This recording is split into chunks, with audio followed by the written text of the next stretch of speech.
बिस्मिल्लाहिर्रहमानिर्रहीम। अल्लाहुम्मा सल्लि अला मुहम्मदिन व अला आले मुहम्मद। वज़ाइफ़ के मुक़द्दस सिलसिले के साथ हाज़िर खिदमत है। नाज़रीन किराम, हम आयतुल कुर्सी के फ़वाइद और मुजरबात से आगाह हो रहे हैं। हमारी ज़िंदगी में बहुत सारी गैर मरी मखलूक़ात भी हैं जो हमें नज़र तो नहीं आती, लेकिन अल्लाह ताला की तख्लीक़ करदा हैं। उनमें बहुत सारे शरीर जिन्नात भी हैं। जब वो इंसान को अपने हिसार में लेते हैं तो गोया इंसान के लिए ज़िंदगी दू भर हो जाती है और इंसान मुख्तलिफ़ तरह के हरकत व सकनात करने लग जाता है, और बाज़ दफ़ा उसको बहुत सारे दौरे पड़ते हैं जिससे इंसान बिल्कुल माशरे से कट जाता है और एक ऐसी ज़िंदा लाश बन जाता है कि घर के अंदर ऐसा बच्चा हो या बच्ची हो या कोई भी फ़र्द हो तो वो घर के लिए परेशानी का सबब बन जाता है। तो सूरह जो बकरा के अंदर आयतुल कुर्सी है, ये जिन्नात को भगाने, सज़ा देने या ज़्यादा शरीर और तंग करने वाले जो जिन्नात हैं उनको जलाने के लिए बड़ी ही मौसर है।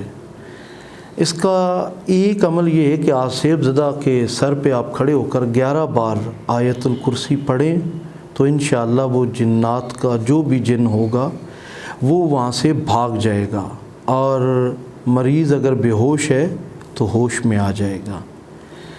अगर जिन ख़ुद आमिल है या किसी आमिल के हिसार में है तो यकीनन वो 11 बार आयतुल कुर्सी पढ़ने के बावजूद वहाँ से जाएगा भी नहीं और जलेगा भी नहीं।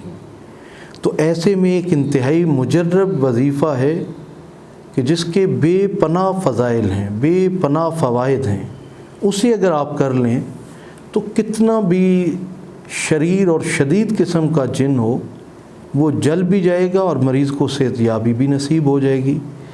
तो वो ख़तरनाक से ख़तरनाक तरीन और मज़बूत से मज़बूत तरीन जिन का ख़ात्मा करने, उसको जलाने के लिए और उसके शर से महफूज रहने के लिए इस अमल को इख्तियार कीजिए। इस अमल का तरीका ये है कि एक बार मौज़तैन सूरतुल फलक और सूरतुन नास पढ़ लीजिए, फिर आयतुल कुर्सी पढ़ लीजिए, फिर यानी सबसे पहले आपने जब इसका आगाज़ करना है तो मरीज़ के कान में 7 बार आज़ान देनी है।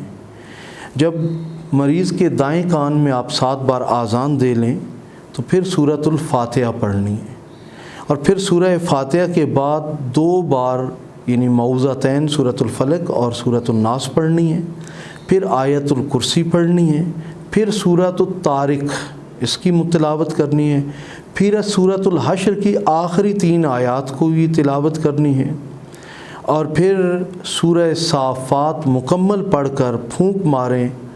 यकीन मानिए कि आप ये अमल करके जूँ ही उसके ऊपर फूंक मारेंगे तो वो मुकम्मल तौर पर जितनी भी ताकत में होगा वो जल जाएगा और आप बिल्कुल मरीज़ ठीक हो जाएगा।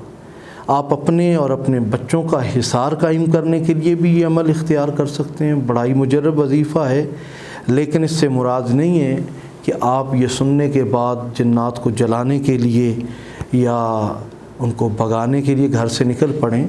ऐसा ना हो कि इस अमल से आप दूसरे दिन कहीं हॉस्पिटल पहुँचे हुए हों या खुदा न खास्ता अगले मकाम पर पहुँच जाएं। इसके लिए आमिल की रहनुमाई और बहुत ज़रूरी है। आप इस सिलसिले में रहनुमाई के लिए स्क्रीन पर मौजूद फ़ोन नंबर के ज़रिए हमसे रब्ता कर सकते हैं। बेहद शुक्रिया।